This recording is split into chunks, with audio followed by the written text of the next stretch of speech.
Hello, thanks for being in a new video. This time I have a review of the Moto G24. Let's get started.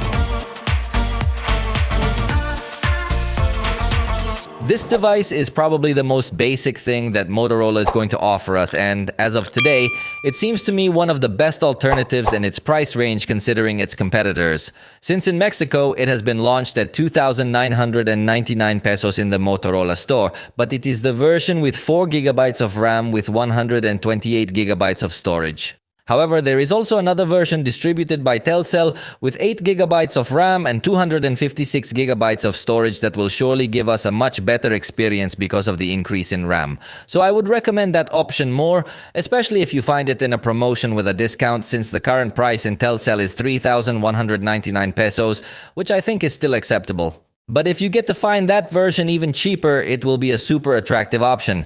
Considering its competitors this year, I sincerely believe that Motorola can easily win the task. Especially since being a Motorola device, it's going to have a very widespread distribution. So you can find it in the Motorola store, you can find it with phone companies, with online stores, physical stores, and many more things. So it is very important, and in fact in some stores it is much cheaper, very close to 2,000 Mexican pesos, which easily makes it one of the most attractive cell phones this year. So come with me to meet it. On the front, we are going to find a design that is obviously not so modern, but we are talking about a super economic device. So the bezels are slightly thick, but if you compare it, for example, with the bezels that Samsung's much more expensive devices have, you'll notice that this device comes well designed. The thickest bezel is the one at the bottom. In this case, it is going to be much more noticeable, but honestly, it is not something we can complain about in such an inexpensive device. In this case, we will not find Gorilla Glass, but it comes with a protection called Panda Glass, which is a kind of alternative to Gorilla Glass. We are not sure how resistant it can be, but it is appreciated that they let us know that at least they made a small effort to incorporate a glass a little more resistant than normal. On the right side, we will find the power buttons and volume buttons separately. On the top is the headphone jack along with the Dolby Atmos legend. On the left side is only the tray where we can place 2 nano SIM cards and a micro SD card. Although remember that if you buy it in Mexico with Telcel, the second SIM card tray will be blocked and something similar could happen in other countries. So you have to verify this information where you are going to buy it. Finally, at the bottom, we will find the speaker with 3 holes, the USB-C port, and the only microphone that integrates. The back cover is in plastic, however, it has a very nice design. It is a well-developed plastic with a satin design, so it reflects a little bit of light, but it does not reflect the image and honestly looks very nice. It has some texture to the eye, although to the touch it feels completely smooth. On the camera module side, we're also going to see a little bit of relief in a smooth way that can cast a shadow in a different way. So honestly, I find it a very nice design that is also available in a very good color palette. And this may be one of the strengths, because in economic devices, we usually only see 2 very simple color options, but in this case, they bet on a wide palette. I have the green edition, but it is also available in pink, steel gray, blue, and lavender. So that's a lot of options available for you to choose from. Obviously, it's not going to have any level of water and dust resistance, but it might be able to withstand simple splashes or use it in a light rain. Then the screen has a size of 6.6 inches, and in this case offers HD plus resolution, so we do not have a level of detail so high. You will notice this especially in small texts, maybe if you can distinguish some pixels, since its density barely reaches 267 pixels per inch. Although obviously many years ago that was a very good thing, in the middle of 2024 it is already perceived as a simple screen with a low level of detail. In addition, this is an LCD screen, so it doesn't have such spectacular viewing angles. If you see the content from the front, you can have a good experience, but if you like to share content with friends who are watching the content from the side will not see so much brightness on the screen, so it is more focused on personal use. However, it is a screen that has a high refresh rate with 90 Hz, so it can show fluid movements. Generally, in this category, manufacturers always cut something. In this case, Motorola sacrificed resolution, but at least kept the refresh rate high. In this case, its maximum peak brightness reaches more or less 537 nits. Obviously, it is not a very bright screen. Indoors, it will look good. Outdoors, you can get to suffer a little to see the content well, but in the category, we could not demand much more. Obviously, it will not support HDR content, and in the settings via software, you can select 2 color calibration options in case you prefer a little more saturated or more natural colors. It obviously depends on your taste. Also, obviously, the visual rest mode is integrated to put some filter, the brightness lower. It's still not low enough to have a super comfortable experience in the evenings, but fortunately in the accessibility options there is an extra dimming option, so you can bring the screen even lower, and in that scenario you could have a comfortable viewing. The device integrates stereo sound, something that is very surprising for its category, so it is one of its strongest points. They have a speaker at the bottom and the secondary speaker is in the earpiece area for calls, and together they achieve a very powerful sound with a very good quality considering its price. It has a presence of bass frequencies strong enough so that you can distinguish them. And I repeat that in this price, this is generally not usual. Usually we will see a single speaker that can get to sound strong, but with a low quality. However, in this case, we will enjoy a very good sound quality. What do you think if we listen to a small test? Although remember that it is not the same to listen to it live.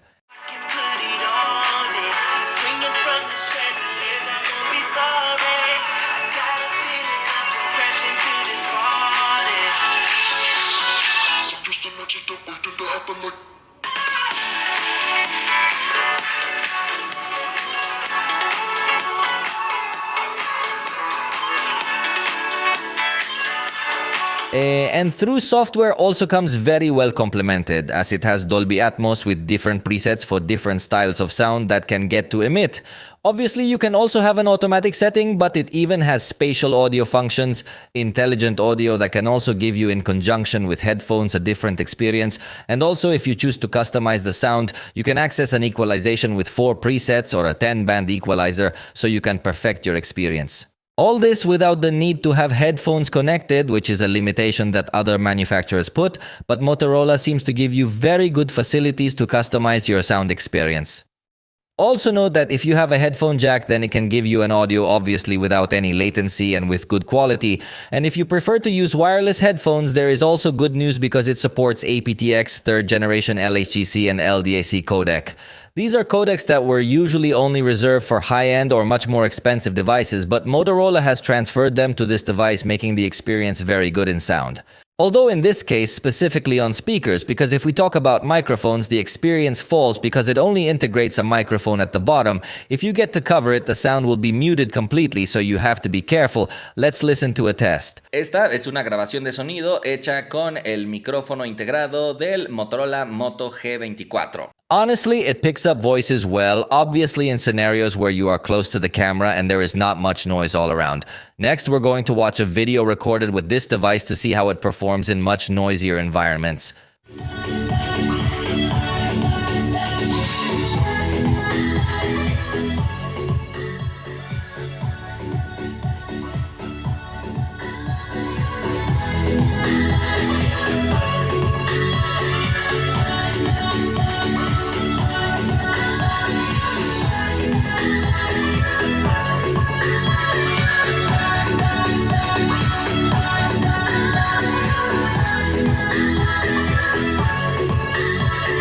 Noisy environments. Definitely in these environments, the sound quality drops. While you don't hear a saturated sound, it does generate a lot of distortions when the volume is very loud. So if you're going to record at a concert or something like that, the result will not be positive. The front camera of this device is 8 megapixels with f2.0 point aperture and fixed focus. As a good Motorola device, it has the gesture to quickly open the camera with 2 twists, or you could also give 2 taps on the power button to do the same action. And both gestures react even having the screen off or being inside any other app. So it's quite convenient, although the 2-twist gesture seems to want you to give it a little hard twist before it reacts. So I think it will be more advisable to use the button gesture. Obviously, this front camera is not going to be exaggeratedly agile, but it does let you take pictures with good speed. It does not integrate the burst option, and in the lower right corner we will have the beauty mode selector, simply with a simple slider without so many parameters. And you can also access the filters that you can preview in real time. In this case, it does not have the palm gesture to be able to take the picture more easily, nor can you have a floating shutter. In the settings, there is an option to touch any area of the screen and take the picture, but it is disabled on the front camera. Right off the bat, it's surprising that the photos are 8 megapixels, because in this price range it's usual to see 5 megapixels. Fortunately, the photo looks with a good level of detail and acceptable colors. It's not spectacular, but for the price range I think it gives an excellent result. Remember that you have fixed focus, so if you want to be very close to get some detail of your face, it will not be possible. But having the arm stretched out, the result is positive in terms of level of detail. And in case it is a picture with several people, fortunately it seems that the focus is optimized enough to give a good level of detail to all the faces. In backlit conditions, the preview is still not optimized, but the result after processing I think is good, balancing highlights and shadows well. Although the colors of the highlights are a bit pale and not very accurate, but in this price range we definitely can't be too demanding. They do very well. Indoors, I was surprised by the good quality of this camera. I honestly thought it was going to have a much simpler result, but it has good color saturation, although it maintains a bit of graininess, but it's nothing serious. It really does maintain a good level of detail and good color saturation even in these scenarios where there's not as much lighting. At night, if you are near a light source, the result will be acceptable. In this case, the color does not seem to be as accurate, so we are not going to have such a spectacular picture, but it is normal, what we would expect in a device of this price. Obviously, the darker areas will have a greater presence of noise and graininess, but nothing serious. Finally, for portrait shots, note that the camera is not able to keep the objects in the foreground in focus, so it's a simple portrait, but if you don't have any objects nearby, I think it could give you a good result. Especially if you have some lights in the background to generate a nice bokeh effect. For the rear cameras, we'll find a 28mm lens on the main camera with 50 megapixels f1.8 aperture and autofocus, and then just a 2 megapixel macro camera with f2.4 aperture single. And as always, you'll have a little bit of a delay in the preview, and making an attempt to capture the number 3 exactly, you notice that you have a little bit of a delay, but it's really nothing serious. I think you do get to take the picture at the exact right time. And it also integrates a burst of up to 15 photos, although it takes almost a second to start, so it could complicate a little the capture of the exact moment, but the space between one photo and another is short. In the camera, we will have a button to load the filters of different colors which we can preview in real time. It also integrates a button for automatic night mode, so it is highly recommended to leave it that way. And you can tap on screen to adjust focus or exposure, but you can also access a pro mode. In this pro mode, you can manipulate the focus, also the white balance, the shutter speed which can go up to 32 seconds, the ISO which can go up to 3200 and the exposure compensation, although obviously it can't take raw pictures. And in this case, it will not be able to detect the documents to make an easy scan, so you will have to download some other application for this purpose. But fortunately, it does have QR code scanner fully integrated into the interface, although it can become a bit difficult to press the action. And it also has a shortcut to Google Lens on the camera. The device does feature a special high-resolution mode for taking 50 megapixel photos. The level of detail I think is good, although it doesn't get as spectacular as one would expect when reading 50 megapixels. However, I think it is an acceptable result. Motion captures, I note, are relatively good. It's not extraordinary, but for the price range I think it captures fast movements well. In outdoor conditions, note how it has a good color saturation. Perhaps the colors are not 100% accurate in some scenarios, but we could not get so demanding. Overall, it is a camera that behaves with a good quality in these situations of good lighting. And although it does not have an ultra-wide camera, the good news is that through the panoramic mode we could get a picture with a good space. So you might not miss the ultra-wide camera so much in some scenarios. Thus, in the case of indoor photographs, note that it also manages to do a very good job of merging these 50 megapixels to create groups of 4. And in this case, the resulting photograph is 12 megapixels in automatic mode. It gives us good color, high enough detail, although not so much contrast, but overall, as I tell you, because it is a photograph of a low-cost device, I think the result is positive. In backlight, notice how the preview is not yet optimized, but after taking the picture, it does a good processing in terms of light and shadow shadow balance. However, in this case, he notices how the shadow area is completely out of focus, so it is not a nice result. It is not so recommended to take pictures in these scenarios. However, note how in the evenings it manages to capture a photograph with good lighting, albeit with a very low level of detail in automatic mode. Therefore, it is advisable to use the night mode. Note that with the night mode, the level of detail increases, although not in an exaggerated way, but it is a much higher quality photograph than the automatic mode, so it is highly recommended to use the night mode. And in this case, the zoom of the device is quite honest because it is not going to be forced too much. In this case, you're looking at the picture with the main camera and see, it has a maximum zoom of 4x digital that still manages to look in good detail, but there are other devices that get to give you 10x and it looks totally forced and stretched. In this case, 4x is its maximum, but it still looks good enough. And finally, with the main camera, you might struggle a bit in focusing on small objects because you can't get too close, and this is the result that the macro camera gives us. While it has a better focus on these types of small objects, the color is not as saturated. And finally, in portrait photography, you notice that it is not able to keep foreground objects in focus, even though it does a good focus on the face and body with a good level of detail, but definitely that portraits look very strange because it does not have the ability to keep all foreground objects in focus. For video recording, there is no resolution selector, as the only resolution you can record in is Full HD at 30 frames per second, both with the rear camera and the main camera. Interestingly, it lets you disable stabilization and also lets you turn off the microphone completely. If we start video recording, notice that a pause and resume button appears, also a button to take pictures, and in this case we have a relatively convenient zoom slider. Also note that there is a button to manipulate the flashlight without the need to stop your video recording, so it offers good options, although it doesn't have the option to rotate to the front camera without the need to stop your recording first. Video recording will be exaggeratedly easy on this device. Although it points out that it is a full HD video, it seems to me to have an excess of sharpness that makes the video look like it is a stretched HD video.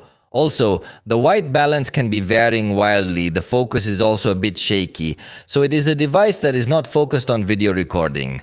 Indoors, since the lighting is a little more even, maybe we'll see a little more stability in terms of focus, but we also start to see some aggressive jumps in exposure, and we also notice a little more noise present. Fortunately though, colors remain saturated. In backlit conditions, it's not able to do a good balance of highlights and shadows obviously. If it detects a face, it will prioritize to light it correctly, but the backlit background will end up burning out too much.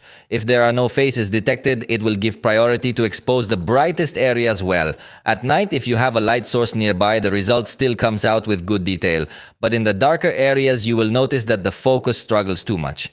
You even notice how it tries to eliminate noise, especially when there is more movement, so it gives a slightly strange pastel effect. Therefore, it is not recommended to record in these scenarios. The device allows us to enable or disable stabilization, so I want you to see the difference. Right now, you are watching a video without stabilization, and it is definitely very disastrous, but fortunately you can activate the stabilization, and when you are walking it still manages to compensate in a good way the movements, although obviously it is noticeable that it is a low-end device, and when you are running this will be much more noticeable and it will not be pleasant. Interestingly, it has a fast camera, although it is not stabilized, so the result can be a little annoying. It can go from 4x, which can be useful for recording people, and can go up to 32x, which is still a little slow to record spectacular movements of landscapes, and you even notice that the focus can become a little shaky in fast motion. This device, curiously, a slow motion mode is integrated, although it is only in HD at 120 frames per second. So it's a simple slow motion, but it's curious that it does have these capabilities even in this price range. The focus, as I've already shown you, is a bit shaky when you're recording, and obviously in these kinds of more aggressive movements it can also become a bit slow or shaky, so this only confirms that it is a fairly simple device. And finally, with respect to the zoom in video recording, just like in photography, it's 4x, but notice how the steps are very noticeable when you're zooming in and out, and the stabilization can become insufficient. So again, it does a fairly simple job also in this zoom section, so I would not recommend it if your priority is going to be video recording. This front camera, for its price, honestly seems to me that it gives a good video quality, although you must be static because if you are walking you will notice that it has no stabilization, and that obviously could spoil your result. Also note that in light backlighting, I think it still manages to do a good job, but in areas of much more intense backlighting, it's going to completely burn the back areas. So it doesn't give such a nice result in that sense, but that was to be expected at this price point. Indoors, I was surprised that it still manages to have a good color quality. There are other devices that at this price give a very pale result and full of noise. In this case, I think the result is still pleasant enough. And on the other hand, at night you are going to perceive a little more noise present, plus the video seems to be a little lower in its frame rate per second. Obviously, in nighttime backlighting, it's not going to give such a nice result, so it's a camera that does require a close light source. Obviously, if you go into the darker areas, it's not going to be able to recover anything, nor does it have a front flash tool or anything similar. So it only records if you're in a well-lit environment. And finally, this camera does have a quick camera mode that can be useful, and it's very curious because the result goes at 120 frames per second, which is very strange for a fast motion video. On the other hand, it does not have slow motion nor dual recording mode. This Moto G24 arrives with Android 14, so it is very good news because it does come updated from the factory, but it does not have a clear policy of updates, so we do not have the certainty that it will receive Android 15 or higher. What we do have the certainty is that it will receive security patches because that is an obligation, so at least you're not that unprotected in that sense. But obviously, we could not demand a very extended update policy from a low-cost device. In addition, the operating system included is quite simple and minimalist. It includes some customization options that come by default in Android, which for example allow you to change the shape of the icons or the color palette that you will use throughout the system. So it is a customization, let's say basic, but good enough for a good number of users. It has an option also in the home screen settings called themed icons, which for now is in beta, that would allow you to have the icons also add to the system color palette. Only there are some icons that are not supported, so it gives a bit of a blotchy feeling to the home screen for now. Hopefully in the future these icons can be well adapted. It also has a small sidebar through which you can have application shortcuts or even some other shortcuts for system tools. Or you could also add contacts in this sidebar, so you have good options as shortcuts, but you don't have the option of floating apps or something similar. So they are just shortcuts, but they solve very well to have everything at the reach of one hand. And speaking of one hand, its one-handed use mode only shrinks the screen on the vertical axis. Something that I personally don't like so much, as there are still some elements that are difficult to reach with one hand when trying to reach the other end of the screen, in case you don't have such big hands. It also has gestures to turn the screen on or off by double tapping on it. You can activate or deactivate these gestures. Also the traditional 3-finger screenshot gestures and the like. And on Motorola, it's a complete must-have gesture to turn the flashlight on or off with this gesture of shaking the device. Although it can take a little while to turn on, but it really does react. And obviously also the gesture for the camera that I was showing you a moment ago. So I think in both cases, these are very useful gestures that Motorola users really enjoy. And also in this budget device, they are present. And while it doesn't have floating apps, fortunately it does have the split screen, although you have to open it from the recent apps menu. So it is a bit awkward opening, but you can get to have 2 applications running at the same time.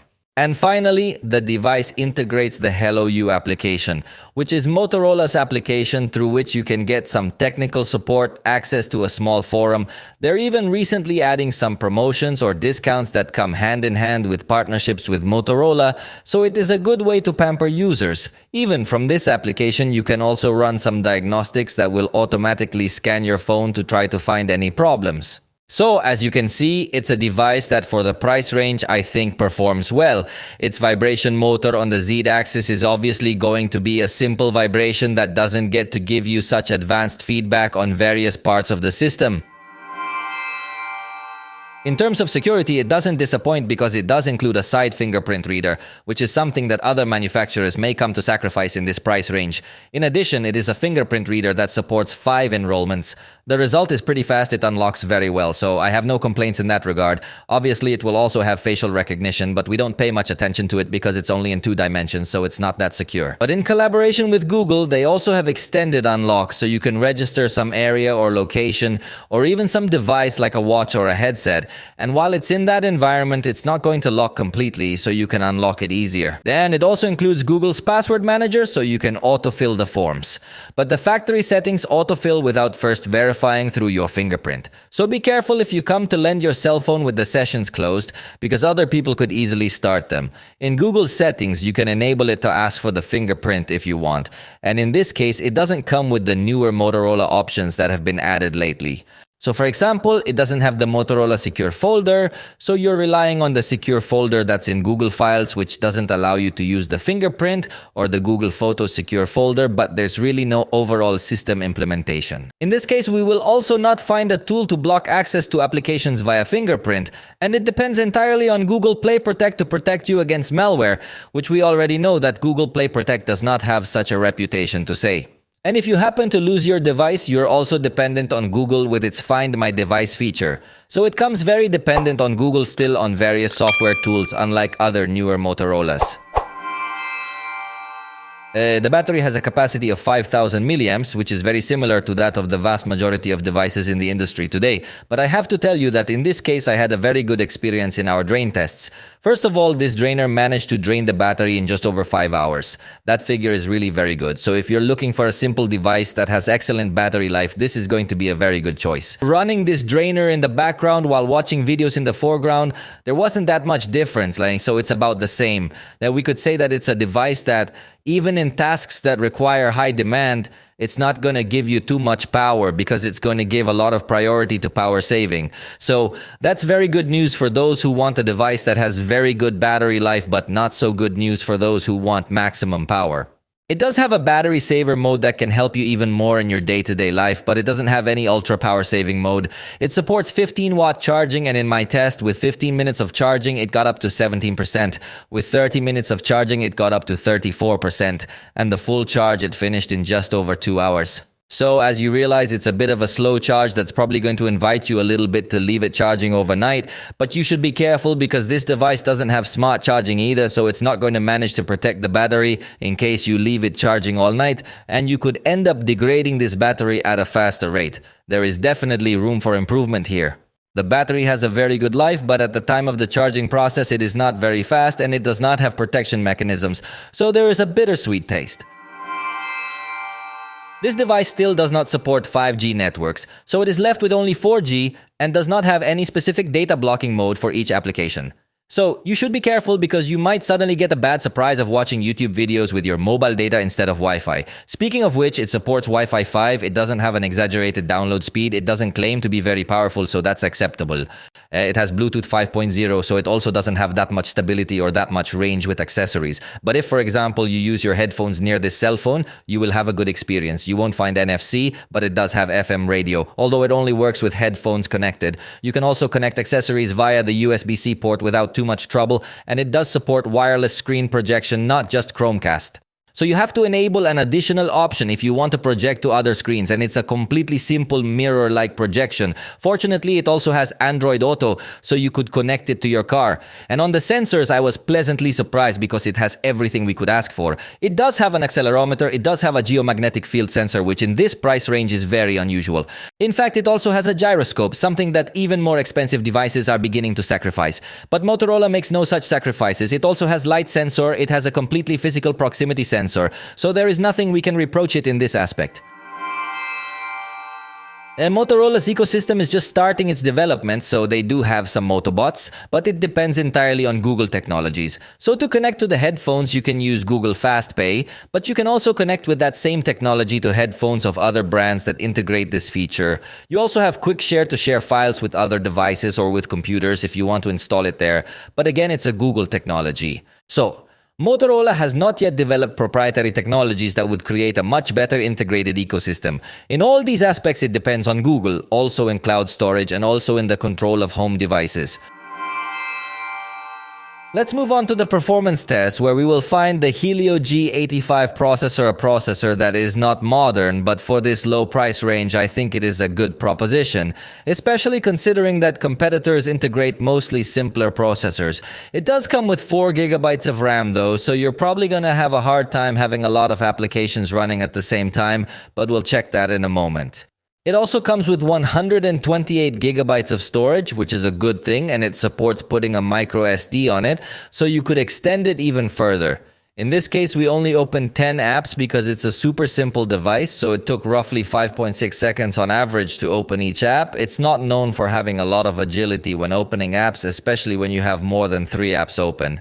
The first applications opened with greater speed, but it seems that as it fills, the RAM memory can become more complicated when opening applications. Also note that it will not be able to maintain a good performance in the background because we will constantly have application restarts. So it is advisable to have about 3 applications open at the same time to have a slightly smoother experience, because otherwise the device will become very slow. In this case, it supposedly has virtual RAM. By default, it has an additional 4 gigabytes, although as you noticed, it doesn't seem to be working properly because the apps restarted anyway.